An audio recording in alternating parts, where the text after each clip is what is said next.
غریب، نہ دیکھے امیر، نہ دیکھے بڑا، نہ کوئی چھوٹا، آپ اپنے بچے کو بھیجیں اور وہ راستے سے ہی واپس آ جائے اور کہے مجھے ملا نہیں ہے، تو قصور تو اس بچے کا ہے، بانٹنے والے کا تو کوئی قصور نہیں ہے۔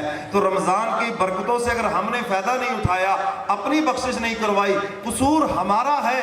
اللہ تو بخشنا چاہتے ہیں، حدیث مبارکہ میں ہے جس نے رمضان کے روزے رکھے پچھلے سارے گناہ معاف ہیں، جس نے تراویح پڑھی پچھلے سارے گناہ معاف ہیں، جس نے کسی مسلمان کو روزہ رکھوایا یا افطار کروا دیا، وَلَوْ بِشَقِّ تَمْرَةٍ، اگرچہ کھجور کا ایک ٹکڑا ہی کیوں نہ ہو، اللہ کے نبی فرماتے ہیں کہ حق تعالیٰ اس کے پچھلے سارے گناہوں کو معاف فرما دیتے ہیں۔ تو وہ تو اتنے بڑے معاف کرنے والے ہیں، تو قصور تو ہمارے اندر ہے کہ ہم نے رمضان کی بہاروں سے فائدہ نہیں اٹھایا۔ میرے محترم سامعین، بس میں اختتام کی طرف آتا ہوں۔ آپ کے بچوں نے قرآن پڑھا ہے اور ماشاءاللہ اساتذہ کرام نے ان کو یاد کرا دیا اچھے تلفظ کے ساتھ۔ اب ان کو یاد رکھوانا یہ آپ کی ذمہ داری ہے۔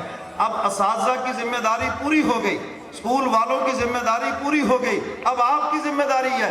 اور اس کے لیے آسان یہ ہے کہ اپنے بچے کی تلاوت روزانہ سنیں یا اس کو پابند کریں کہ بیٹا آپ نے 1 سپارہ پڑھنا ہے، 2 پڑھنے ہیں، اور رمضان المبارک کے مہینے میں اپنے بچے کا قرآن ضرور سنیں۔ مسجد نہیں ملی کوئی بات نہیں، آپ گھر میں کھڑے ہو جائیں، والدہ کھڑی ہو گئی پیچھے، باپ کھڑا ہو گیا، بھائی کھڑے ہو گئے، بہنیں کھڑی ہو گئی، اور اس کو کہیں جی قرآن سناؤ بھائی۔ تو بچہ جب قرآن سنائے گا، ہر رمضان میں اس کو فکر ہوگی، سارا سال وہ اس کو پڑھے گا کہ میں نے رمضان میں سنانا ہے۔ انشاءاللہ العزیز اس ترتیب سے بچہ قرآن نہیں بھولے گا، اور یہ پھر جتنے انعامات ہیں سب ملے گے۔ اور اگر بچے نے قرآن بھلا دیا، یاد رکھو پھر اتنی سخت وعید ہے، کوئی انعام نہیں ملے گا بلکہ سزا ملے گی اس بچے کو۔ ہم نے تمہیں 2 جہاں کا خزانہ دیا، اتنی بڑی نعمت تمہارے سینے کے اندر رکھی، اور اس کی وجہ سے تمہارے خاندان کے 10 افراد بھی بخشے جانے تھے، ماں باپ نے بھی بغیر حساب کتاب کے سونے کے تاج پہن کر جنت کے اندر جانا تھا۔ یہ ساری نعمتیں بھی ختم، اور بچے کو اس کو سزا بھی ملے گی، تم نے ہماری اس نعمت کی ناقدری کیوں کی ہے۔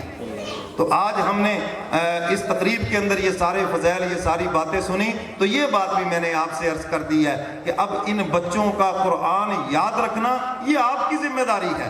آپ اپنی زندگی میں اس کو نبھاتے رہیں، اور ان کے پیچھے تراویح پڑھتے رہیں، قرآن کی تلاوت دہرائی ان کی کرواتے رہیں۔ گائے بگائے کسی قاری صاحب سے کہیں کہ ہمارے بچے کا قرآن سنیں، کہیں بھول تو نہیں گیا، تو آپ کی ذمہ داری پوری ہو گئی، آپ کو سارے کے سارے انعام ملیں گے۔ لیکن اگر بچے نے قرآن بھلا دیا تو یاد رکھو کہ پھر یہ جتنے بھی ثواب ہیں سب کے سب سے محروم ہو جاؤ گے۔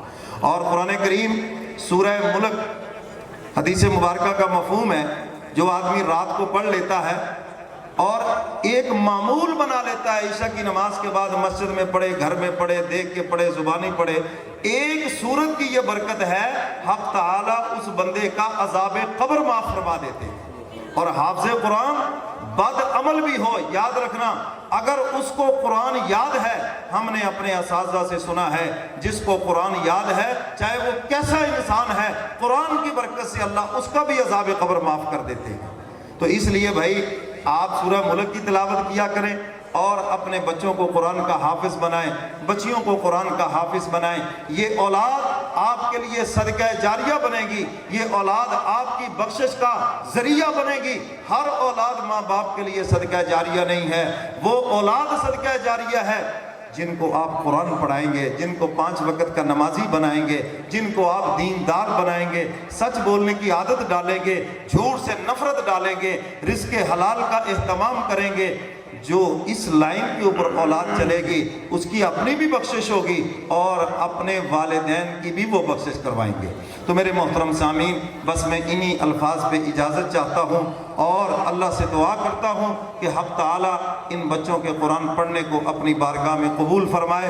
میرے بھائی مولانا عبدالخالق صاحب اور اسی طرح ان کی پوری جو اساتذہ کی ٹیم ہے، اب چونکہ مجھے ناموں کا پتہ نہیں ہے تو بھائی ناراض نہ ہونا، سبھی کو اللہ تعالیٰ جزائے خیر عطا فرمائے، اور ان کی کوششوں کو اپنی بارگاہ کے اندر قبول فرمائے، اور ان کے اس ادارے کو دن دگنی اور رات چگنی ترقی نصیب فرمائے۔ وآخر دعوانا ان الحمدللہ رب العالمین۔